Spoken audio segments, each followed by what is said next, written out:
Hello, welcome, good evening. कैसे हैं my dear students? So after long we are here again. हम लोग फिर से आ चुके हैं इस प्लेटफॉर्म पर। हमारा जो ये लिटरेचर क्रैक का प्लेटफॉर्म है which is specially dedicated to the students of English literature who are preparing for TGT PGT NET JRF examination, BA MA courses के लिए जो तैयारी कर रहे हैं और लिटरेचर उनका इंग्लिश लिटरेचर एक सब्जेक्ट के रूप में है, उनके लिए प्लेटफॉर्म डेडिकेटेड है। बस बीच में कुछ समस्याएं थी जो आप बहुत सारे हमारे स्टूडेंट्स और उससे अवेयर भी हैं कि बीच में कुछ समस्याएं थी और अब उनको रिजॉल्व कर लिया गया है। वी आर बैक अगेन, हम फिर से आ गए हैं और हमने एक छोटा सा वीडियो भी आपको डाला हुआ था कि हमारा जो अपना ये जो चैनल है इसका एक ऑफिशियल ऐप लॉन्च हो चुका है, लिटरेचर क्रैक नाम से। आप उसको प्ले स्टोर पर देख सकते हैं और डाउनलोड भी कर सकते हैं। डाउनलोड करके उसमें जो भी कोर्सेज अवेलेबल रहेंगे आप उसको एंजॉय कर सकते हैं, जो आपके नीड के हिसाब से ज़रूरत है उसको कर सकते हैं। एलटी मींस काफ़ी जो है पिछले महीनों में देखें, पिछले 4-5 महीनों में काफ़ी एलटी को लेकर के बच्चे तैयारी कर रहे थे और उनके प्री एग्ज़ाम्स भी हो चुके हैं और बहुत सारे बच्चों ने बहुत अच्छा स्कोर भी किया है। आई होप बहुत सारे बच्चे से पूछ रहे थे सर कट ऑफ क्या होने वाली है, what might be the expected cut off. तो मैं उन सभी बच्चों को बताना चाहूंगा कि मैंने अपने व्हाट्सएप ग्रुप में जो हमारे बच्चे जुड़े हुए हैं, मैंने उनको अपना एक जो अनुमान था वो हमने बताया भी था। बहुत सारे बच्चे ऐसे हैं जो नहीं जुड़े हुए हैं और यहाँ पर लाइव क्लास में आज वो हमारे पास आए हुए हैं। तो एक बार मैं लगभग जो कट ऑफ एक्सपेक्टेड है, जो मैं अपने कह सकते हैं कि अपने कैलकुलेशन से या जो मैं गेस कर सकता हूँ difficulty level of the questions given in the question paper and जो बच्चों ने स्कोर शेयर किए हैं उस आधार पर अगर मैं बताऊं तो कुछ गेस मैं कर सकता हूं। तो चलिए, सभी लोगों का स्वागत है। कुछ हमारे स्टूडेंट्स देखिए आना भी शुरू हो गए हैं, काफ़ी लंबा गैप हो गया है तो अभी टाइम लगेगा लोगों को समझने में कि क्लासेस हमारी कब चलेंगी, कहाँ से चलेंगी। तो कल तक मैं आपको टाइम टेबल भी अवेलेबल करा दूंगा। आपकी कुछ टीजीटी पीईटी की भी एमसीक्यू सीरीज की क्लासेस भी आपकी चलेंगी और उसके बाद आपकी एलटी मेंस का स्पेशल क्लास जो आपका चलने वाला है राइटिंग, जहाँ पर मैं आपको बताऊंगा कैसे आंसर राइटिंग करनी है, कैसे आप बहुत अच्छे स्कोर ला सकते हैं। जैसे जीआईसी लेक्चर 2020 का एग्जामिनेशन जब हुआ था तो उसमें मैंने क्या ऐसी टेक्निक अपनाई थी आंसर राइटिंग में कि मैं फर्स्ट रैंक ला सका। तो मैं भी कोशिश करूंगा कि आपको बताऊं, बाकी आपकी मेहनत और मेरा जो थोड़ा बहुत तजुर्बा है उन दोनों के आधार पर हम कोशिश करेंगे कि आपको 100% सफलता मिले। तो चलिए, हम बहुत ज़्यादा समय नुकसान नहीं करते हैं और हमारे देखिए स्टूडेंट्स एक एक करके जुड़ते चले जा रहे हैं। आज बहुत दिनों बाद आप लोगों से मुलाकात हो रही है। I am very happy to see you here. आप सभी को यहाँ देखकर बड़ी खुशी हो रही है कि हमारे बच्चे जो है देखिए यहाँ पर अमित जी हैं, रोहित हैं, अमृता वर्मा जी हैं। देखिए आज बहुत सारे बच्चे धीरे धीरे जुड़ जाएंगे अभी हम लोग और डिस्कस करते रहेंगे। मेरी आवाज़ आ रही है आप सब लोगों को? आई होप सब लोग मुझे सुन रहे होंगे। तो एक बार जरूर आप बताइएगा। वॉइस क्लियर नहीं है सर, रोहित कह रहे हैं वॉइस क्लियर नहीं है, क्या दिक्कत आ रही है जरूर बताइएगा। आवाज़ में क्या दिक्कत आ रही है? थोड़ा सा हो सकता है कुछ सेटिंग में दिक्कत हो सकती है, but let me check it again. मैं एक बार फिर से इसको चेक कर लेता हूँ और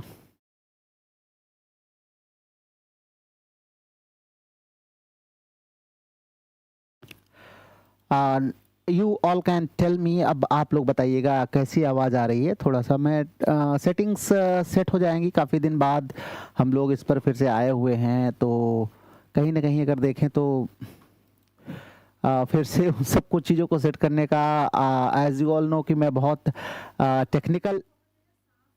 टेक्निकल एक्सपर्ट तो मैं बहुत ज़्यादा हूँ नहीं, but still I am trying to resolve it.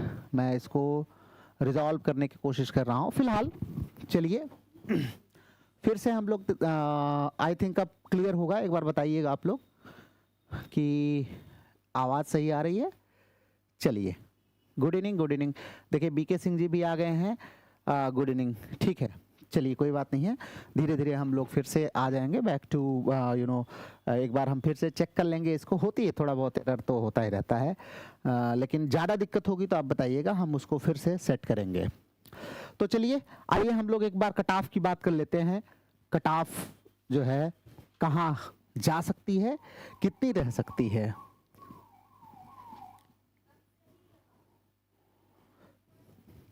चलिए, तो यहाँ पे देखिए हम लोग तो बात कर रहे हैं सिलेबस की। ये यहाँ पर हमने आपको स्क्रीन पर सिलेबस दिया हुआ है और ये सिलेबस वही है जो आपका प्री का सिलेबस है, वही मेंस का सिलेबस है।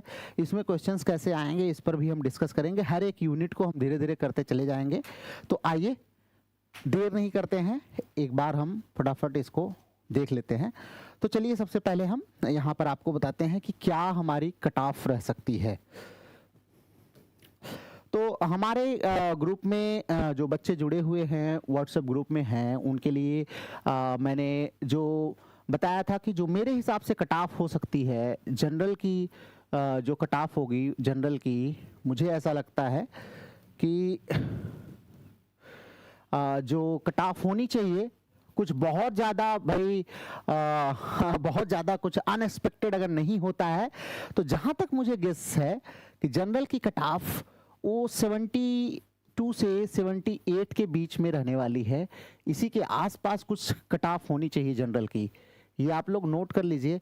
मेरा जो गेस है, पेपर को मैंने देखा है और जीएस और इंग्लिश लिटरेचर एंड लैंग्वेज दोनों मिला करके और माइनस मार्किंग को ध्यान में रखते हुए, और कुछ बच्चों ने बहुत अच्छा स्कोर भी किया है, मैंने उसको भी ध्यान में रखा है। तो ऐसा नहीं है, वैसे बच्चे बहुत कम होते हैं, 100+ वाले बहुत कम ही बच्चे होंगे और ज़्यादातर वही नाम होते हैं जो पूरे प्रदेश में घूमते रहते हैं। इस चैनल पर भी, उस ग्रुप में भी, उस ग्रुप में भी लगभग वही नंबर होते हैं। हम जैसे बताते हैं हमारे फ्रेंड का 100 है, हमारे एक फ्रेंड का 110 है, फिर दूसरा भी वही बताता है। तो मेरा जो गेस है that is 72 to 78 must be safe होना चाहिए। बाकी अनएक्सपेक्टेड के लिए तो कुछ कह नहीं सकते। और फिर इसी में अगर मैं बात करूं ओबीसी की, अगर मैं बात करूं तो ओबीसी का जो मेरा गेस है, ओबीसी का जो मेरा गेस है वो कहीं ना कहीं आप देखिए ये लगभग और लगभग जो है आपका 65 से लेकर के 72 तक आने के चांसेस ओबीसी के हो सकते हैं।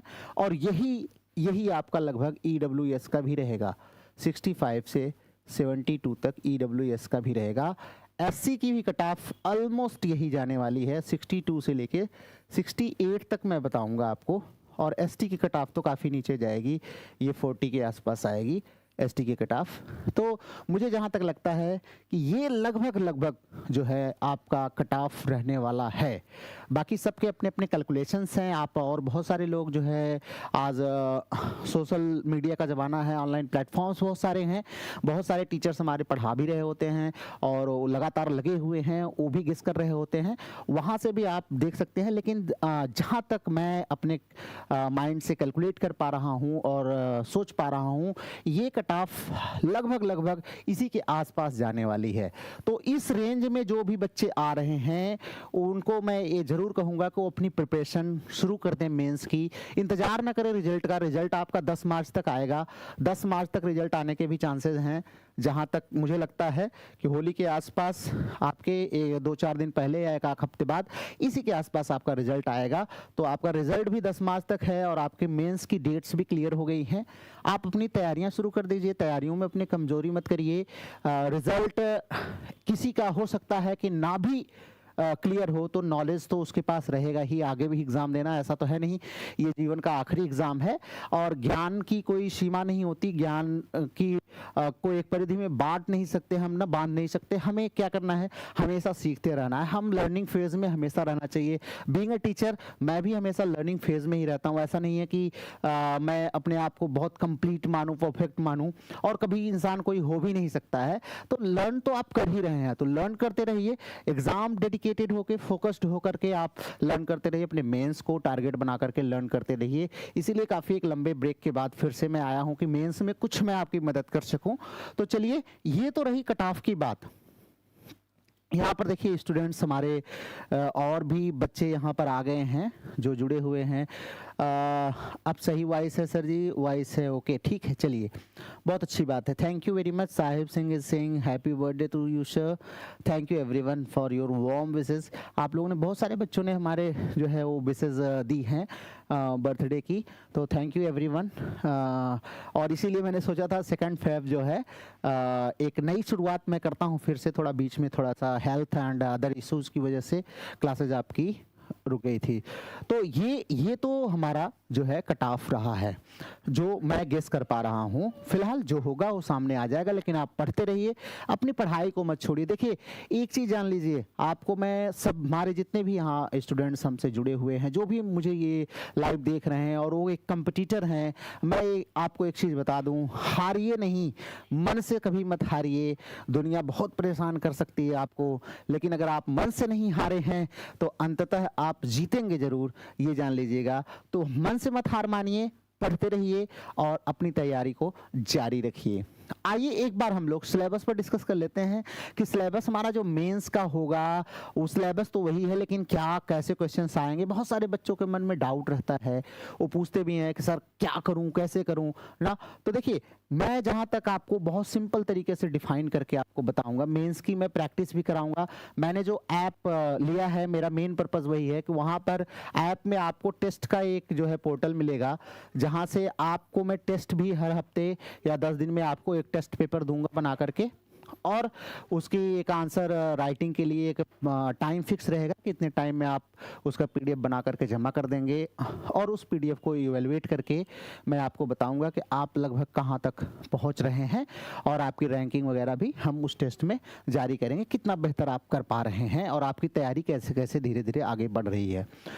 तो ये तो रही बात। आइए सिलेबस को एक बार देख लेते हैं। तो लैंग्वेज का सेक्शन जो हमारा है, ये मेंस में अगर हम देखें तो लैंग्वेज के सेक्शन पर उतना फोकस्ड जो है खास करके देखें ग्रामर वाला जो पार्ट, स्पेशली सिंटैक्स सिंथेसिस के पार्ट को लेकर के बच्चे उलझे रहते हैं, वो उतना इम्पोर्टेंट होने वाला नहीं है। 2-4 छोड़ करके बहुत ज़्यादा नहीं। जो आपको आएगा मेन मैं बताऊं, वो आपका ट्रांसलेशन जरूर आएगा एग्जामिनेशन में, ये ध्यान रखिएगा। ये पार्ट आपका बहुत इंपॉर्टेंट होने वाला है।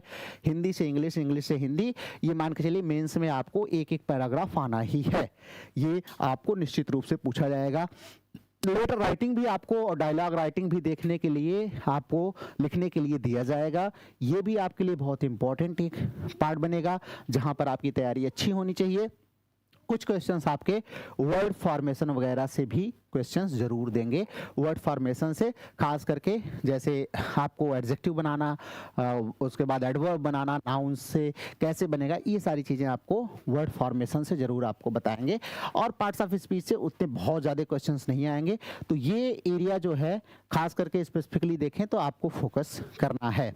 उसके बाद कंप्रिहेंशन की हम बात करते हैं, तो कंप्रिहेंशन मेरे हिसाब से एग्जामिनेशन में कंप्रिहेंशन नहीं देगा, मेंस राइटिंग में कंप्रिहेंशन नहीं देगा, लेकिन फिर भी हम इसकी प्रैक्टिस जरूर कर लेंगे कि कहां से कैसे हम डिस्क्रिप्टिव राइटिंग में कंप्रिहेंशन का यूज होता है और कैसे हम उसको लिखते हैं। खास करके प्रेसिज राइटिंग आपको दे सकता है, ये भी एक तरीका होता है। कंप्रिहेंशन को आप एक बड़ा सा कंप्रिहेंशन पैसेज आपको दे देगा और कहेगा इसका प्रेसिज राइटिंग आप करिए, वो भी मैं आपको बताऊंगा कैसे राइटिंग करना है। उसके बाद हम लिटरेचर के सेक्शन में चलते हैं। बहुत दिन बाद क्लासेस आपकी मैं ले रहा हूँ ना, तो थोड़ा सा मुझे भी आज अपने आपको सेट करना पड़ रहा है। धीरे धीरे हम लोग सेट हो जाएंगे। देखिए यहाँ पर और भी हमारे स्टूडेंट्स यहाँ पर आ गए हैं। श्वेता जी हैं यहाँ पे, अर्शी हैं। चलिए स्वागत है, सभी का स्वागत है। चलिए आइए देखते हैं। तो दूसरा जो हमारा सेक्शन है दैट इज लिटरेचर। लिटरेचर का जो हमारा सेक्शन है, अगर देखें तो इसमें जो पहला ए पॉइंट आपको दिया हुआ है, यहाँ पर आपको दिख रहा होगा A point, literary forms and movements. ये बहुत इंपॉर्टेंट होने वाला है, ये बहुत ही इंपॉर्टेंट होने वाला है, क्योंकि यहाँ से क्वेश्चंस, शॉर्ट क्वेश्चंस आपके 10 क्वेश्चन जो शॉर्ट आने वाले हैं वो बहुत ही इंपॉर्टेंट यहाँ से हैं। ये ध्यान रखिएगा। खास करके जो स्पेसिफिक रेफरेंसेस दे करके आपको सिलेबस में दिया हुआ है, जैसे आपका एलेगरी है, बैलड है, ओड है, सोनेट है, इनमें से आप कोई भी मिस मत करिएगा। सबको मैं बताऊंगा कैसे आंसर राइटिंग करनी है। सबको आंसर राइटिंग सिर्फ बताऊंगा ही नहीं, सबके आंसर्स मैं लिख करके यहाँ पर आपको डिक्टेट भी करूँगा, साथ साथ में उसके PDF भी आपको ऐप पर अवेलेबल होंगे, आप उसको जरूर पढ़िएगा। कैसे लिखना है, पैराग्राफ वाइज लिखना है, हेडिंग वाइज लिखना है, कैसे कोटेशंस डालने हैं, क्या तरीका होता है, वो सारी चीज़ें मैं डिस्कस करूँगा। ये बहुत इंपॉर्टेंट होने वाला है। इस सेक्शन से कम जहाँ तक मेरा गेस है, आपको 20 क्वेश्चन टोटल आएंगे तो कम से कम 6 से 8 क्वेश्चन इसी सेक्शन से आपको मिलेंगे। इसी सेक्शन से 6 से 8 क्वेश्चन आपको मिलेंगे। ये काफ़ी इंपॉर्टेंट सेक्शन आपको होने वाला है। हाँ, इसमें ऐड कर सकता है, जो राइटर नीचे दिए हुए हैं उनके रेफरेंसेस को दे करके ऐड कर सकता है कि in the view of the poems written by so and so, इस दे करके आपको कहीं ना कहीं वो पूछ सकता है। लेकिन यहाँ से काफ़ी क्वेश्चंस आपके एग्जाम में आने वाले हैं, तो ये सेक्शन काफ़ी इंपॉर्टेंट आपके लिए है, ये ध्यान रखिएगा। ठीक है, चलिए आगे चलते हैं। तो ट्रेंड्स एंड मूवमेंट्स, स्पेशली हम बात करें पोएट्री में, रेफरेंस आपको दिया हुआ है, सोनेट दिया हुआ है। जैसे हमने आपको बताया कि सोनेट दिया है तो सोनेट के ओरिजिन एंड डेवलपमेंट पर बात कर सकता है, और स्पेशली आपको रेफरेंस दे सकता है कि सोनेट जो सिलेबस में आपके दिया हुआ है, या सोनेट नंबर 18, सोनेट नंबर 29, जो भी सिलेबस में आपके दिया हो उसके रेफरेंस में आपसे पूछ सकता है। दूसरा भी दे सकता है लेकिन आपसे पूछ सकता है। खास करके जो मूवमेंट्स हैं वो हमारे लिए बहुत इंपॉर्टेंट हो जाएंगे। जैसे अगर हम बात करें, यहाँ पर अगर हम सोनेट्स की बात करते हैं, शेक्सपियर का सोनेट दिया हुआ है, 2 सोनेट दिए हुए हैं। तो अगर हम बात करें तो रेनेसा से रिलेटेड क्वेश्चन आएगा, तो वहां पे ये पूछ सकता है डेवलपमेंट ऑफ सोनेट के बारे में। अगर पूछेगा तो रेनेसा में कैसे डेवलपमेंट हुआ, इसके बारे में आपसे क्वेश्चन जरूर पूछे जा सकते हैं, तो ये ध्यान रखिएगा। और जैसे ऑन हिज ब्लाइंडनेस है, तो ऑन हिज ब्लाइंडनेस है तो मिल्टन का जो रिलीजियस व्यूज हैं उसके बारे में पूछ सकता है। नेशन को लेकर के उनके क्या व्यूज थे, इसके बारे में पूछ सकता है। तो इसके बारे में थोड़ी सी हिस्ट्री आपको जाननी चाहिए। उसके लिए आप एक बार हमारा जो विलियम जे लॉन्ग का हिस्ट्री का बुक है उसको एक बार फास्ट फॉरवर्ड करके जरूर आप उसके सारे वीडियोस देख लीजिएगा। उसके बाद जैसे आपका पोप का रेप ऑफ द लॉक है, तो ये बड़ा ही इंपॉर्टेंट होने वाला है। यहाँ से एक क्वेश्चन मुझे बनता हुआ दिखाई दे रहा है। खास करके अगर हम बात करें तो जो हमारा कॉफ़ी क्लब वाला जो कल्चर था, हमारा क्लब हाउसेज का जो कल्चर था, उसके बारे में लेकर के 18th सेंचुरी सोसाइटी जो हमारी थी उसके बारे में लेकर के, और मॉक इपिक जो जिसके मास्टर माने जाते हैं हमारे अलेक्जेंडर साहब, तो मॉक इपिक का जो है उनके बारे में यहाँ से क्वेश्चंस बनते हुए दिखाई दे रहे हैं। तो ये एक इम्पॉर्टेंट होने वाला है, ये आप ध्यान रखेंगे। और रोमांटिसिज्म में बात करें तो हम वर्ड्सवर्थ, शेली एंड कीट्स तीनों से मिला करके रोमांटिसिज्म से एक क्वेश्चन आपको जरूर पढ़ना है कि रोमांटिसिज्म क्या है, इसके ओरिजिन एंड डेवलपमेंट के बारे में हम जरूर पढ़ेंगे। खास करके younger generation of the romantics और older generation of the romantics जो हैं उनके बारे में हम पढ़ेंगे। रोमांटिक एसेइस्ट को भी थोड़ा ध्यान में हम जरूर रखेंगे।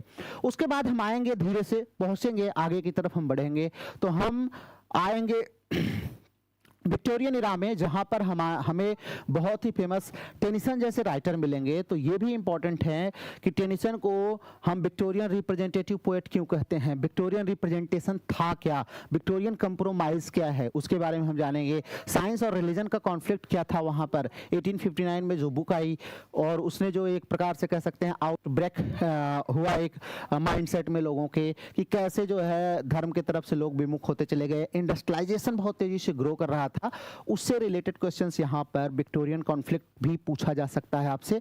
तो इसके रेफरेंस में हम उसको पढ़ेंगे। इसीलिए देखिए यहां पर सिलेबस में दिया हुआ है trend and movements in poetry, तो ये हमें जरूर पढ़ना है विथ स्पेशल रेफरेंस टू। मतलब अगर हम बात करें तो हमें स्पेशली फोकस करना है ट्रेंड्स एंड मूवमेंट्स पर। रेफरेंसेस तो सिर्फ इनके लेने हैं, इनको स्पेशल रेफरेंस देना है, लेकिन पढ़ना हमें ट्रेंड्स एंड मूवमेंट्स हैं, क्या क्या चला था ना, तो कौन कौन से मूवमेंट्स आए थे। जैसे ही हम 18th सेंचुरी में एंटर करेंगे, आप देखें 19th सेंचुरी में हम एंटर करेंगे, तो रोमांटिसिज्म के बाद आप देखेंगे विक्टोरियन एरा जब हमारा आता है, तो वहां पर बहुत सारे मूवमेंट चलते हैं। ऑक्सफोर्ड मूवमेंट, ट्रैक्टेरियन मूवमेंट जिसको हम बोलते हैं, 1990s वगैरह जो चलते हैं, इनके बारे में भी हमें थोड़ी बहुत जानकारी जरूर रखनी पड़ेगी। एक्सप्रेशनिज्म आया हमारा उसी समय, अगर आप देखें तो धीरे धीरे चीजें आगे बढ़ रही हैं तो ये भी आपको ध्यान में रखना, कौन कौन से मूवमेंट्स आए हुए हैं, ये बड़े इंपॉर्टेंट रोल प्ले करेंगे। उसके बाद फिर हम देखें तो यहाँ पर जैसे ही हम एंटर करते हैं ईएट्स के पास पहुँचते हैं हम, और टीएस इलियट के पास पहुँचते हैं, मॉडर्निज्म शुरू हो जाता है। नीचे आपको कुछ और भी जो है मूवमेंट्स दिए हुए हैं जहाँ पर हमको पढ़ना है मॉडर्निज्म क्या है, तो मॉडर्निस्टिक अप्रोच के साथ हम कैसे इनकी पोम्स को पढ़ेंगे, क्या क्या डेवलपमेंट हुए, उसके बारे में भी हमें थोड़ी बहुत जानकारी जरूर रखनी चाहिए। खास करके टीएस इलियट पर बेस्ड एक जो क्वेश्चन आता है वेस्टलैंड को, उसको आपको जरूर पढ़ना है। और विलियम बटलर येट्स साहब हैं, और उसके बाद विटमैन की कैप्टन माय कैप्टन है। हम एलजी अगर हम पढ़ते हैं तो एलजी में हम इसका रेफरेंस जरूर देते हैं, ये आप ध्यान रखते हैं, एलजी में इसका रेफरेंस देते हैं। उसके बाद फ्रॉस्ट हैं हमारे, फ्रॉस्ट साहब के बारे में कहा जाता है कि जो है वो वर्ड्सवर्थ से कम नहीं थे अमेरिका के। तो ये सारी चीज़ें हमें जाननी होती हैं, कैसे हम इसको पढ़ेंगे। फिर इंडियन हमारे जो पोएट्स हैं, आर्यन टैगोर साहब हैं हमारे, उनकी गीतांजलि का जो पोम है, सॉन्ग नंबर 11 है, 12th है, वो आपको पढ़ना है। नजीम इस्कील साहब हैं, कैसे हम इनको पढ़ेंगे इंडियन पर्सपेक्टिव में, एक जीव्स को कैसे पढ़ा जाता है, कैसे उनको ट्रीटमेंट किया गया ना, और रेस, जेंडर, ये सारी चीज़ों को हम जो है वेल एक्सप्लेन करेंगे। उसके बाद यही सेम चीज़ हमारी, आप देखिए, केवल यही ट्रेंड एंड मूवमेंट्स हमारा ड्रामा में भी हमको पढ़ना है। बस हमें रेफरेंसेस कहाँ से लेने हैं, पूरा डिटेल में नहीं पढ़ना है। एक नेट जेआरएफ का स्टूडेंट होगा, उसको अगर डिस्क्रिप्टिव राइटिंग आएगा, हायर एजुकेशन में आप जाएंगे तो विथ स्पेशल रेफरेंस नहीं देगा। क्यों? क्योंकि वहाँ पे आपको कोई भी उठा करके क्रिएशन दे सकता है, लेकिन यहाँ पर अगर आपको किसी राइटर को कोट करेगा, किसी राइटर को अगर रेफरेंस दे करके आपसे पूछेगा, तो ये जो सिलेबस में राइटर दिए हैं इन्हीं को पूछेगा, इन्हीं की जो पर्टिकुलर क्रिएशन दी हुई है। जैसे अगर मूवमेंट्स मान लीजिए पूछा है, रेनेसा एलिमेंट्स आपसे पूछ रहा है कि आप रेनेसा क्या होता है, वर्ड इज रेनेसा ना, रेनेसा आप समझाइए, giving references of Shakespeare's Macbeth, Shakespeare के मैकबेथ का रेफरेंस देकर के आप समझाइए, क्योंकि यहाँ पर शेक्सपियर का मैकबेथ भी उसने आपको सिलेबस में दिया हुआ है। लेकिन जब थोड़ा सा और हायर लेवल पर क्वेश्चन फॉर्म होते हैं तो सीधा और सीधा रेनेसा के बारे में पूरा कह दिया जाता है, तो वहां पर आपको बहुत सारी चीजें देखनी पड़ती हैं। यहाँ पे आपको शेक्सपियर के मैकबेथ में देखना है कि रेनेसा एलिमेंट क्या क्या हैं, ठीक है, और उस समय की सोसाइटी के बारे में भी हमें जानने को मिलता है, तो ये हमें पढ़ना हो। उसके बाद इनकी कॉमेडी को हम पढ़ेंगे, कॉमेडी के में जो खास करके इनकी कॉमेडीज कैसे डिवाइडेड हैं उसको हम पढ़ेंगे, और कैसे इन्होंने अपने कॉमेडीज में खास करके देखें तो उस समय खास करके जेंडर को कैसे प्रमोट किया था, इन सारी चीज़ों को हमें देखने को यहाँ पर मिलता है। बेन जॉनसन साहब जो हमारे कॉमेडी ऑफ ह्यूमर्स की हम जब बात करते हैं तो कहीं ना कहीं फादर कहलाते हैं हमारे, तो इनके बारे में भी हम देखेंगे। कॉमेडी ऑफ ह्यूमर्स आपको दे देगा, पूछ लेगा कि कॉमेडी ऑफ ह्यूमर्स ड्रामा में आप रेफरेंस देके बेन जॉनसन का समझाइए क्या है, तो आपको एग्जांपल आने चाहिए, कुछ कैरेक्टर के नाम आने चाहिए, ये सारी चीज़ें आपको पता होनी चाहिए। इसी प्रकार से हम एंटर करेंगे तो धीरे धीरे आगे बढ़ेंगे। बर्नार्ड शॉ साहब आ जाएंगे। बर्नार्ड शॉ साहब के बारे में कहा जाता है, वो कहते थे कि शेक्सपियर क्या है, शेक्सपियर मुझसे महान थोड़ी हो सकते हैं, शेक्सपियर ने तो 37 प्लेज लिखे हैं, मैंने तो 56-58 प्लेज लिखे हैं, उससे ज़्यादा ही लिखे हैं। तो उनके बारे में भी हम लोग पढ़ेंगे कैसे सोशल इश्यूज जो है उन्होंने अपने प्लेज में उठाए हैं और उस पर डिस्कस किया हुआ है, उसके बारे में पढ़ेंगे, और उस समय क्या क्या चीज़ें चल रही थी समाज में। गाल्सवर्दी हैं, गाल्सवर्दी भी हमारे देखें तो सोशल जस्टिस की बात करते हैं, सोशल इश्यूज को डिस्कस करते हैं, तो उसके बारे में हम प्रॉब्लम प्लेस के रूप में इनको हम पढ़ेंगे। उसके बाद ग्रीस कर्नाड की जैसे हैवदना है, तो आइडेंटिटी क्राइसिस वगैरह आगे चल करके कैसे डेवलप होती है इसके बारे में हम पढ़ेंगे। हैरी एफ है हमारा, पूरा आइडेंटिटी क्राइसिस के ऊपर ही बेस्ड है, जू स्टोरी, ये सारी चीज़ें देखेंगे, इसको हम लोग पढ़ेंगे।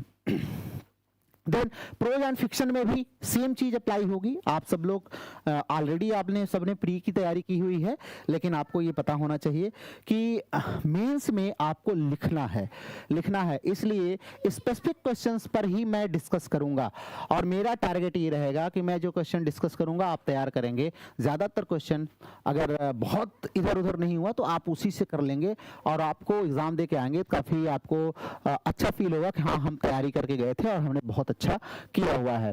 तो ट्रेंड्स एंड मूवमेंट्स की अगर बात करें स्टूडेंट्स, तो हम देखेंगे trends and movements, specially in fiction की अगर हम बात करें और प्रोज की बात करें, तो वही रेनेसा अब देखिए रेनेसां फिर से आएगा।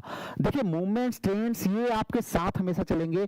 यही पढ़ना, स्पेसिफिकली आपको पढ़ना यही है, बस रेफरेंसेस आपको इन राइटर्स का लेना है, इनके जो है पॉइंट ऑफ व्यू से आपको रेनेसां को पढ़ना है। तो बेकन को हम पढ़ेंगे, बेकन के आप ट्रुथ के बारे में पढ़ेंगे, वास्तव में बहुत ही बेहतरीन ऐसे हमारा है।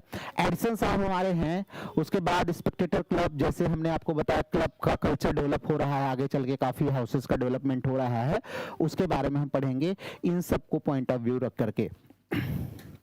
फिर नीचे हमारा जो सिलेबस में आप देखेंगे दिया हुआ है, तो कुछ जो है मॉडर्न जो हमारे एसेज हैं, मॉडर्न प्रोज और फिक्शंस हैं, उनमें जैसे एंटोन चेको का हमारा है, राजा राव का कांथापुरा है, तो इंडियन फ्रीडम मूवमेंट का क्या इम्पैक्ट रहा है, गांधी जी का क्या इम्पैक्ट उस समय की सोसाइटी पर रहा है, वो कांथापुरा के लाइट में हम लोग पढ़ेंगे। आर के नारायण साहब का द बैचलर ऑफ आर्ट्स है, उसके बाद कमला मार्कंडेय का 2 वर्जिन्स है, और हमारे किनुआ एकप साहब का थिंक फॉल्स अपार्ट बहुत ही बेहतरीन जो है फिक्शन है।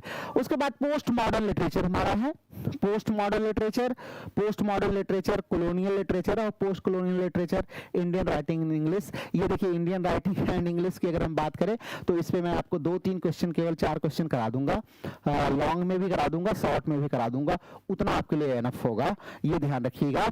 अब आपको जो करना है, वो क्या करना है वो मैं आपको बता दूं। तो एक बार मैं देखते हैं और हमारे कौन कौन से स्टूडेंट्स यहाँ पर आए हुए हैं।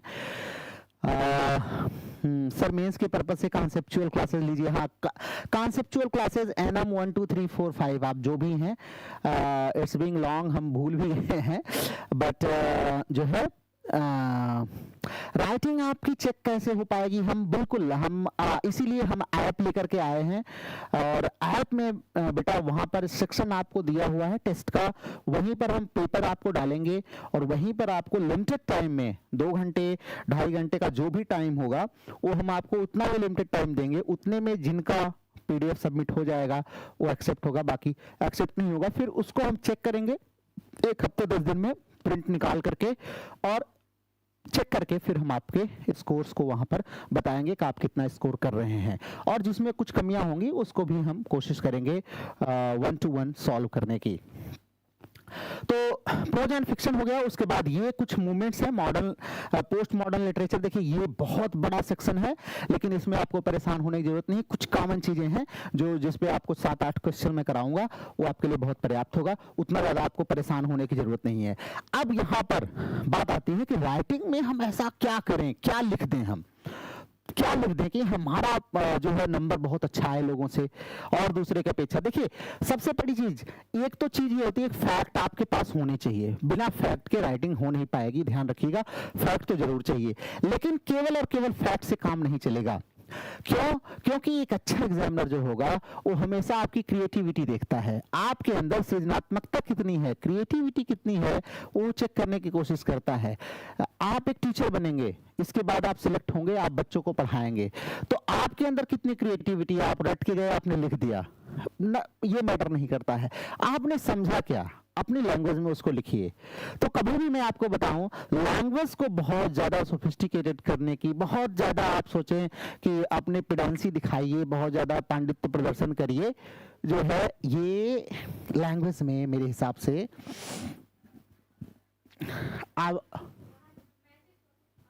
आवाज गड़बड़ आ रही है sir, voice is not clear. Okay, ऐसा क्यों हो रहा है? Is it clear now?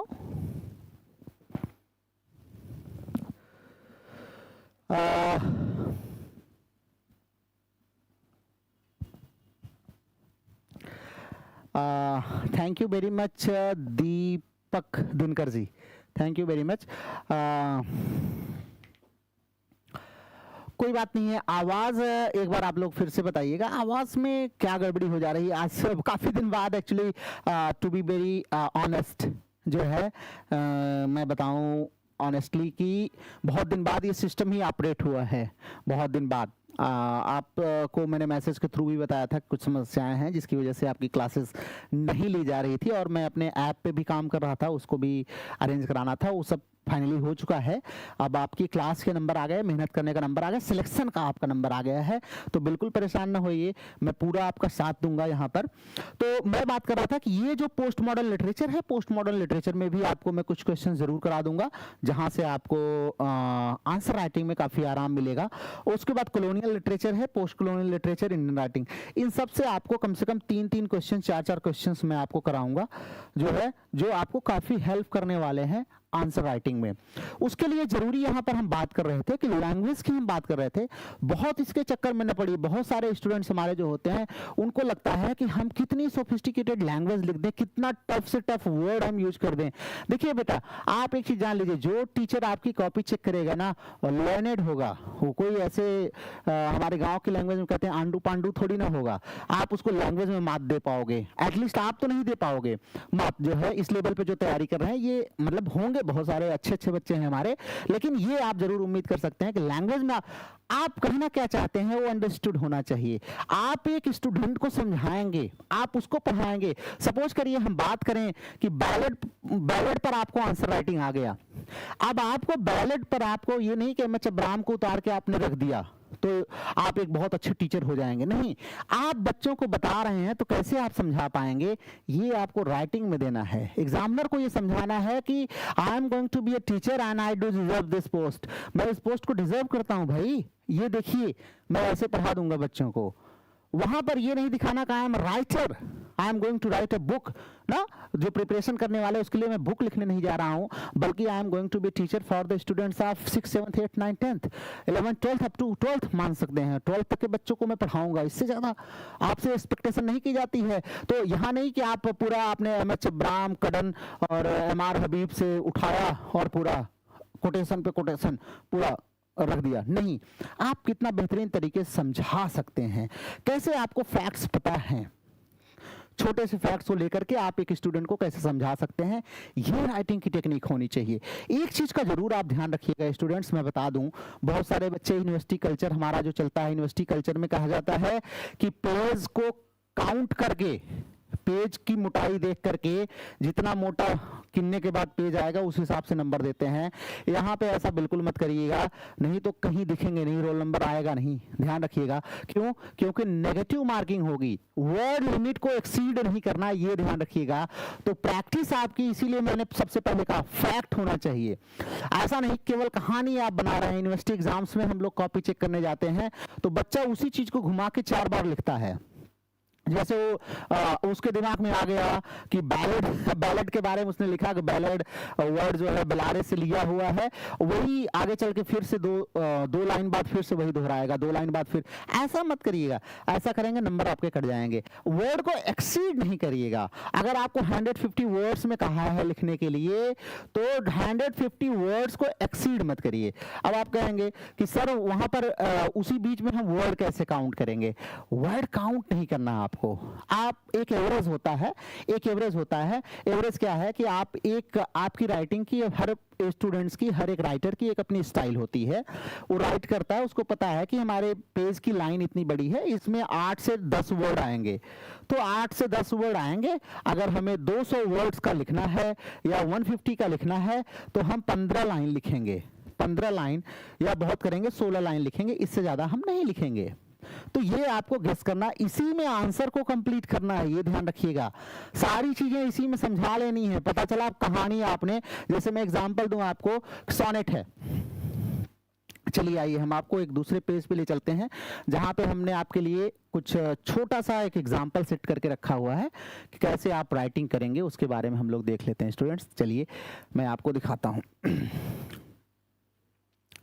जैसे मान लीजिए यहाँ पर देखिए, मैं आपकी स्क्रीन पर ओड लेके आया हूं आपके लिए। चलिए आइए एक बार देख लेते हैं इसको। विजुअल है, बिल्कुल दिख रहा होगा, मुझे लग रहा है आपको सबको दिख रहा होगा ना। चलिए तो माइक माउथ के करीब ज्यादा होने से वॉइस नहीं, देखो बेटा ऐसा है ना, अभी इसकी सेटिंग थोड़ी सी मुझे सेट करनी पड़ेगी। इसमें ये सारी चीजें हैं, नॉइज कैंसलेशन वगैरह और ये सारी चीजें जितनी हैं सब चीजें हैं, लेकिन अभी क्या है कि काफी दिन बाद इसको मैं खुद ही यूज कर रहा हूं, तो मुझे अभी इसकी सेटिंग को थोड़ा सा जो है करना पड़ेगा सेट। तो सही हो जाएगा। फिलहाल मुझे लगता है कि धीरे धीरे आपको समझ में आएगा, डोंट वरी। चलिए, हाँ तो आइए डियर स्टूडेंट्स, हम लोग फिर से चलते हैं, आपको दिखाते हैं। जैसे देखिए, अब राइटिंग के भी दो तरीके हैं। ये तो मैं आपको देखिए आज ये सिर्फ और सिर्फ मैं आपको बता रहा हूँ कि सिलेबस आपका क्या है, कैसे आपको लिखना है। कल से आपकी क्लासेस में एक एक टॉपिक को लेकर के मैं डिस्कस करूंगा। यहाँ पे जैसे मैं आपके लिए ओड लेके आया हूँ, तो ओड हो गया, बैलेड हो गया, सोनेट हो गया ना, ये सारे पे कैसे आप आंसर राइटिंग करेंगे उस पर मैं डिस्कस करूंगा। क्या क्या फैक्ट्स आपको डालने हैं। लैंग्वेज आपकी अपनी होनी चाहिए, ध्यान रखिएगा। यहाँ पर मेरी अपनी लैंग्वेज है, वहाँ पर आपकी अपनी लैंग्वेज होनी चाहिए। पंक्चुएशन वगैरह का, ग्रामेटिकल मिस्टेक्स का जरूर ध्यान रखिएगा। आप टीचर बनने जा रहे हैं, आपसे ग्रामेटिकल एरर की उम्मीद नहीं की जा सकती, ये ध्यान रखिएगा। क्योंकि आप ही ग्रामेटिकली अगर इनकरेक्ट लिखेंगे तो कहीं ना कहीं बच्चों के ऊपर बुरा प्रभाव पड़ेगा। तो इस चीज का बड़ा मायने रखता है। राइटिंग थोड़ी सी आपकी खराब है, नो वरी। बहुत सारे स्टूडेंट्स हमें मैसेज करते हैं, सर मेरी राइटिंग बड़ी पुअर है, मेरी राइटिंग बड़ी पुअर है। कोई बात नहीं है, राइटिंग पुअर है वो चल जाएगा, गलत नहीं होना चाहिए। सेंटेंस फ्रेमिंग आपकी सही होनी चाहिए, ये ध्यान रखिएगा। हाँ, अब ऐसा नहीं कि पढ़ ही ना पाए एग्जामिनर, ये भी ध्यान रखिए। इसलिए जरूरी है प्रैक्टिस करना, प्रैक्टिस बहुत जरूरी है। आप डेली लिखना सीखिए, 1 घंटे तो कम से कम अभी लिखना सीखिए, और 1 महीने बाद आप 2 घंटे डेली लिखिए, अगले 1 महीने बाद 3 घंटे डेली लिखना शुरू करिए, तब जाके कहीं आपको राइटिंग की प्रैक्टिस हो पाएगी, ये ध्यान रखिएगा। नहीं तो एग्जामिनेशन में हाथ दुखने लगता है, पेज नहीं भर पाते। जब मैं मेंस दे करके मैं निकला था तो बहुत सारे बच्चे बस यही कह रहे थे कि अरे हम तो कवर ही नहीं कर पाए, हमारा तो 60 नंबर का छूट गया, हमारा तो 50 नंबर का छूट गया, कोई 100 नंबर का छूट गया, ऐसे बता रहे थे। तो आपको वो भी चीजें मैं बताऊंगा कैसे लिखना है और कैसे सारे क्वेश्चंस को अटेम्प्ट करने हैं। तो हम बात कर रहे थे कि आपको हमने बताया कि जैसे मान लीजिए ये ओड है, ओड पे आपको आ गया लिखने के लिए ना कि डिफाइन ओड, ओड को आप डिफाइन करिए, 150 वर्ड्स में आपको आ गया। तो आपको क्या करना है, बहुत ही सिंपल सी लैंग्वेज में, बहुत ही सिंपल सी लैंग्वेज में आपको पहले बताना ओड क्या होता है। तो जैसे आपने बताया कि an ode is a lyrical poem in which the poet expresses deep feelings seriously and reflectively ना। तो अब थोड़ा सा क्या है, सेंटेंस को आप अच्छा बनाना सीखिए, बस इतना ध्यान रखिएगा। It is usually written in praise of a person, object और abstract idea like nature, beauty और आर्ट। बस हो गया, ये समाप्त हो गया, ध्यान रखिएगा। अब इससे ज्यादा बहुत एक्सप्लेन करने की कोशिश मत करिए कि ओड क्या है। अब तुरंत आ जाइए इसके ओरिजिन पर। टीचर को हमें बताना है कि हम ओड के बारे में जानते हैं, ये नहीं कि केवल अब उसी में आपने बताना शुरू कर दिया कि ऑब्जेक्ट कोई इनडायरेक्ट ऑब्जेक्ट भी हो सकता है, डायरेक्ट भी हो सकता है, एब्स्ट्रैक्ट में लब हो सकता है, ये हो सकता है, दुनिया भर की गाथा आपने बता दी ना।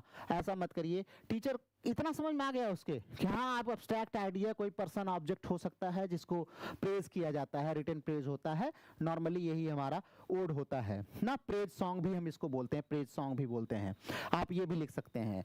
तो उसके बाद आपको तुरंत आना है, उसके ओरिजिन पर आपको बात करनी है, कहां से लिया गया तो आपने बता दिया। तो टीचर को ये समझ में आ गया कि हाँ, बच्चे ने पढ़ा हुआ है, इसको पता है कि ग्रीक से ये टर्मिनोलॉजी जो है हमारी आई हुई है, वहां से हमें मिला है, जिसका मतलब सॉन्ग होता है। अब ये क्या है, इसका मतलब कि ये ओरिजिनली क्या है, गाने के लिए लिखा गया था, टू बी संग। इतना आपने बता दिया। अब आपको तुरंत बताना है कि कौन थे जिन्होंने इसको प्रोपाउंड किया, आगे बढ़ाया। तो पिंडार साहब थे, आपने तुरंत बता दिया, पिंडार ने ओड लिखा है, उन्हीं के नाम से पिंडारी कोड पढ़ा है। उसके बाद आपने ओड के कुछ रेफरेंसेस दे दिए। आप ओड के टाइप्स भी आप दे सकते हैं, होरेसन ओड, पिंडार, इर्रेगुलर ओड, ये भी आप बता सकते हैं। उसके बाद आपने तुरंत बताया कि हमारा जो ओड है आगे जैसे जैसे बढ़ा, इंग्लैंड में आया, फिर डेवलप हुआ, खास करके रोमांटिक पीरियड में सबसे ज्यादा डेवलप हुआ। तो उसमें कौन कौन से थे, तो हमारे जॉन कीट्स ने बहुत पॉपुलराइज किया। इनके 6 ग्रेट ओड्स आप सब लोग जानते हैं, वहां पर आप रेफरेंस भी ब्रैकेट में दे सकते हैं, लेकिन बहुत ज्यादा जॉन कीट्स पर मत फोकस कर दीजिएगा, क्योंकि जॉन कीट्स ही अकेले नहीं है, बहुत सारे लोगों ने लिखा हुआ है ना, तो ये ध्यान रखिएगा। उसके बाद ओड के टाइप्स आपने बता दिए, पिंडारिक होता है, होरेशन होता है, इरेगुलर होता है। और इरेगुलर ओड में जो है हम देखते हैं कि फॉर्म को बिल्कुल भी फॉलो नहीं करते हैं हम, फ्रीडम ऑफ एक्सप्रेशन होता है, ये इरेगुलर ओड कहलाता है। अब इतना आपने बता दिया और 2-3 आपने एग्जांपल दे दिए, जैसे कीट्स का ओड ऑन ग्रेसियन है, यहाँ पर एग्जांपल, ओड टू ब्यूटी, कुछ भी आप जो एग्जांपल आपने पढ़े हुए हैं आप दे दीजिए, ओड टू मेलांकोली ना, वो आपने बता दिया। और एक आध लाइन अगर आपने कोट कर दी कि beauty is truth, truth beauty जो है ये एक्सप्रेस करता है, इस पोम की आइडिया को एक्सप्रेस करता है। उसके बाद ओड टू ऑटम है, इतना आपके लिए पर्याप्त है। अब आप इतना काउंट करेंगे तो लगभग 150 वर्ड्स का या 250 वर्ड्स का जो बना होगा उतने ही वर्ड होंगे, उससे ज़्यादा नहीं होंगे। आपने सब कुछ बता दिया, एग्जामिनर को आपने बता दिया ओड क्या होता है, इसकी ओरिजिन कहाँ से हुई है ये भी आपने बता दिया। एग्जामिनर को आपने ये भी बता दिया बेटा कि ओड कितने प्रकार के होते हैं और इंग्लैंड में कौन से इसको सबसे बेहतरीन ओड राइटर थे, फेमस ओड राइटर थे, उसको भी आपने बता दिया। तो इसमें आपको बस केवल ध्यान देना है कि ये सारी चीज के साथ साथ आपकी लैंग्वेज वेरी सिंपल, बहुत ही सिंपल होनी चाहिए, प्लस ग्रामेटिकली करेक्ट होना चाहिए। ये ध्यान रखिएगा कहाँ पर कॉमा लगाना है, कहाँ पर फुल स्टॉप लगाना है, सेमीकोलन कहाँ पर, मतलब पंक्चुएशंस की बात करें, ग्रामर की बात करें, सेंटेंस। बहुत सारे हमारे स्टूडेंट्स जो होते हैं वो क्या करते हैं, पता चला प्रेजेंट में जो है सेंटेंस उनका रन कर रहा है, पता चला उसी में पास्ट पहुंच गए, उसी में फ्यूचर पहुंच गए, फिर प्रेजेंट आ गए। ये मत करिएगा, थोड़ा सा ध्यान रखिएगा इन सब चीज़ों का, लिखते समय हमेशा ध्यान रखिएगा, ठीक है। तो ये एक तरीका है सिस्टमैटिक तरीके से जहां पर आप अच्छा नंबर पा सकते हैं। ये तो रहा कि आपको यूपीपीएससी टाइप में राइटिंग आपको करनी है।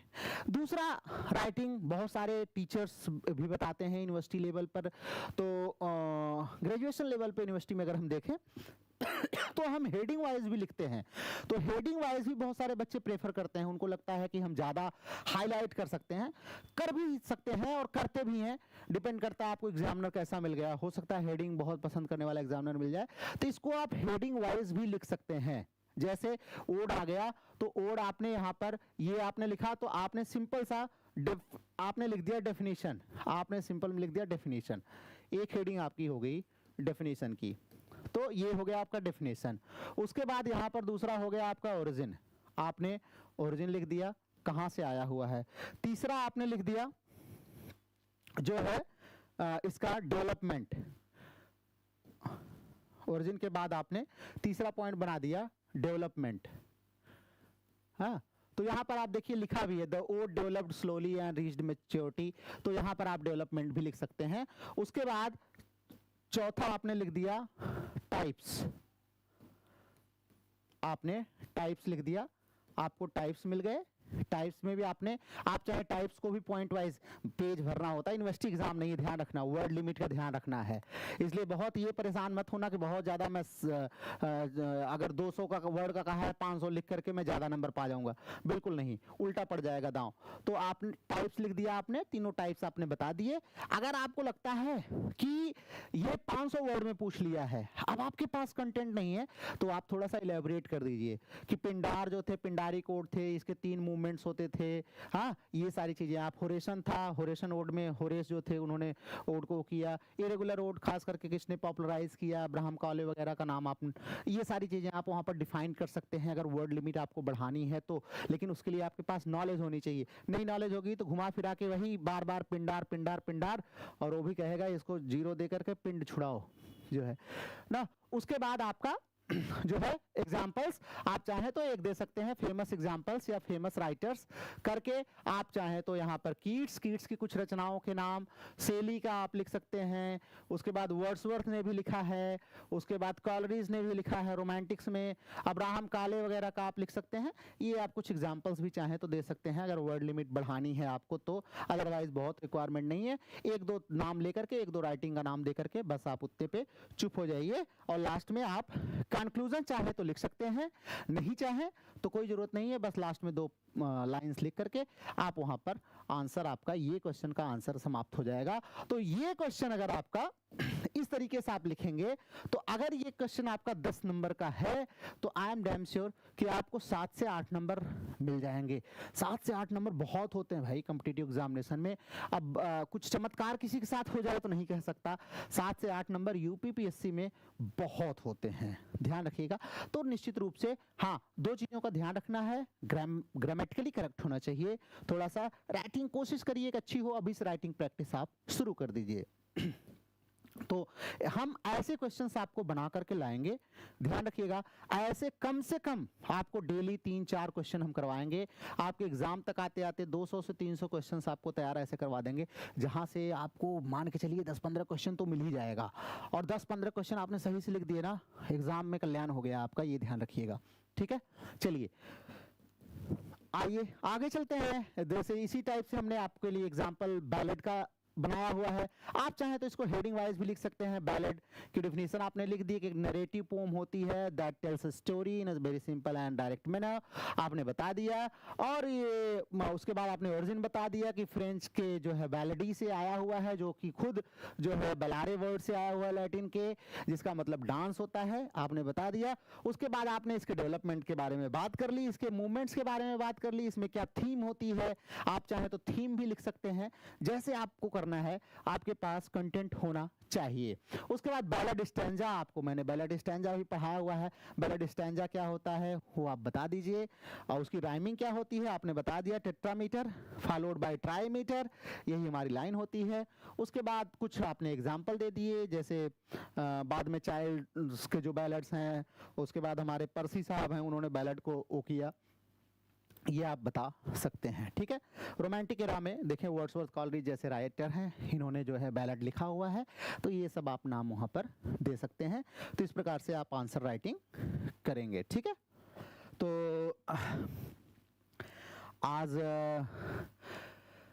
आपको समझाने, sir please mark is it in mains also. Yes yes definitely Deepak, minus marking है, ध्यान रखिएगा, मैं बार बार आपको बताते चल रहा हूँ।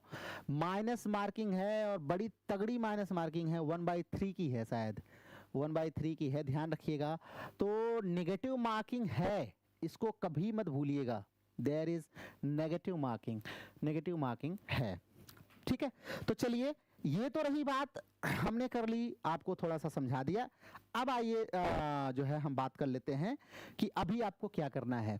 अभी देखिए बहुत सारे स्टूडेंट्स के मन में क्वेश्चंस हैं कि बहुत सारे बच्चे हैं हमारे जो कुछ ऐसे भी हैं, वो कहते हैं कि सर जो है हमारे पास पैसा नहीं है, ये दिक्कतें हैं वो दिक्कतें हैं। तो ऐसे जो बच्चे हैं वो मुझसे पर्सनली संपर्क कर सकते हैं, मैंने आपको बताया भी है, मेरा नंबर भी डिस्क्रिप्शन बॉक्स में दिया हुआ है। आप मुझे पर्सनली अपनी बातें बताइए, आई विल कंसीडर दैट, मैं उसको कंसीडर करूंगा। और बहुत सारे बच्चों की क्वेरीज है, सर आपने फ़ी क्या रखी है। फ़ी में क्या ही, फ़ी में चार्ज करने के मूड में बिल्कुल रहता नहीं हूँ, लेकिन आप जानते हैं कि हर चीज़ का एक कुछ ना कुछ एक्सपेंसेस ज़रूर होते हैं आपके, चाहे जैसे हमने आपके लिए एप्लीकेशन लिया, एप्लीकेशन के चार्जेस हैं, लाइट है, इलेक्ट्रिसिटी, बहुत सारी चीज़ें हैं बेटा जिस पे काम करना पड़ता है। ज़रूरत पड़ी तो हमें किसी को रखना भी पड़ेगा, अभी तो हम 1 मैन आर्मी हैं, तो उसके लिए भी तो हमने नॉमिनल चार्जेस जो है, बहुत सारे लोग हैं जो 10,000, 15,000, 8,000 ले रहे हैं, बहुत सारे लोग 5,000 भी ले रहे हैं, बहुत सारे लोग 2,000 में भी आपको पढ़ा देंगे, श्योर है। लेकिन क्या पढ़ाएंगे वो आप जानेंगे और वो जानेंगे, मैं तो नहीं जानता। मैंने तो बहुत लोगों को देखा है जो है कि क्या ही करते हैं, राम जाने, वो तो उनका काम जाने। लेकिन हमने 5,000 जो है 4,999 की फ़ी हमने मेंस के लिए रखी है, जहाँ पर मेंस के लिए स्पेशली अगर हम देखें तो आपको क्वेश्चंस हम कह सकते हैं रेडीमेड फॉर्म में ही देंगे। आप अगर वैसे के वैसे तैयार करके जाके लिख देंगे तब भी आपका काम हो जाएगा। और उसके बाद जो है बहुत सारे बच्चों ने इस पर भी, मेरे बच्चे बहुत दिन से जो जुड़े हुए हैं, उन्होंने कहा, तो मैंने कहा ठीक है 3,000 जो है डिस्काउंट के बाद मैंने इसको 3,000 कर दिया है। और 3,000 से ज़्यादा खर्चा हो जाएगा मुझे पता है, क्योंकि आपके टेस्ट पेपर वगैरह लेना, फिर उसके प्रिंट निकालना, उसको चेक करना, बहुत काम होता है एक आदमी के लिए जो है। तो ये ध्यान रखिएगा, ओनली 3,000 आपको पे करना है, 1 टाइम ही पे करना है। उसमें ऑप्शन क्या है 2 टाइम 3 टाइम का। हाँ, किसी को कोई दिक्कत है तो मुझे बता सकता है, मैं उससे पर्सनली बात कर लूँगा। तो 3,000 इज़ वेल अफोर्डेबल, आप आराम से अफोर्ड कर सकते हैं।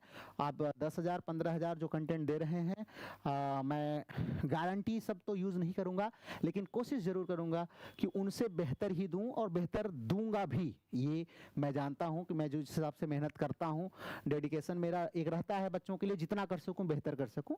तो ये आपको पे करना है। उसके लिए आपको क्या करना है, प्ले स्टोर पर आप जाइए, प्ले स्टोर पर लिटरेचर क्रैक का एप्लीकेशन आया हुआ है, आज ही लॉन्च हुआ है लिटरेचर क्रैक का लिटरेचर क्रैक एप्लीकेशन आप डाउनलोड करिए, वहाँ पर लॉगिन करिए, वहाँ पर आपका कोर्स पब्लिश किया गया है उसको आप ज्वाइन कर लीजिए, जहाँ से आपकी सारी लाइव क्लासेस चलेंगी।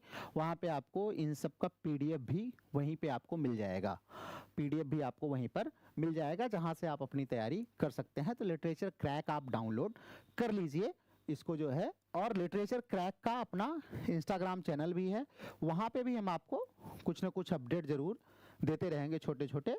तो ये आप इसको भी आप फॉलो वगैरह जो भी करना होता है अपना कर लीजिएगा। और अपनी तैयारी को जारी रखिए, मनोबल को अपने डाउन मत होने दीजिए। पैसे की बहुत समस्या, देखिए इस दुनिया में कोई ऐसा नहीं है जिसको समस्या नहीं हो। जो कई हजार करोड़ों का मालिक है उससे भी आप मिलेंगे तो बताएगा समस्या है। ज़रूरत ये होती है कि आप क्या उचित समझते हैं, कहाँ आप लगाना उचित समझते हैं।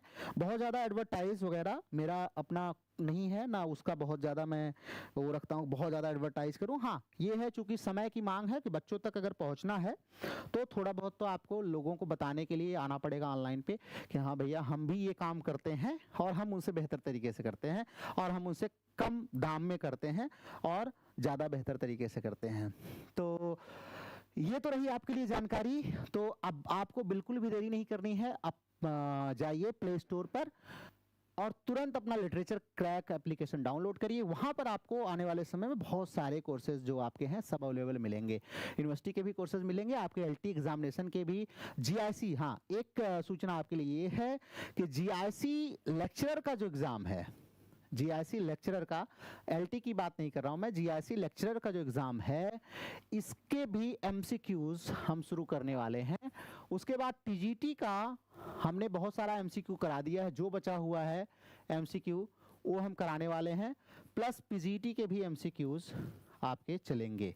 तो ये ध्यान रखिएगा। All these courses will be available on और प्लेटफॉर्म, हमारा जो प्लेटफॉर्म है ऐप है उस पर अवेलेबल होगा। यहाँ पे भी हम आपसे मिलते रहेंगे, लाइव हम लोग डिस्कस करते रहेंगे। बहुत सारे बच्चे ऐसे हैं जो नहीं ज्वाइन करना चाहते या नहीं ज्वाइन कर सकते हैं, वो मुझसे कांटेक्ट करेंगे, उनकी क्या समस्याएं हैं मैं उस पर ज़रूर विचार करूंगा। तो ये भी आपकी क्लासेस निश्चित रूप से कंटिन्यूअस चलेंगी, ठीक है।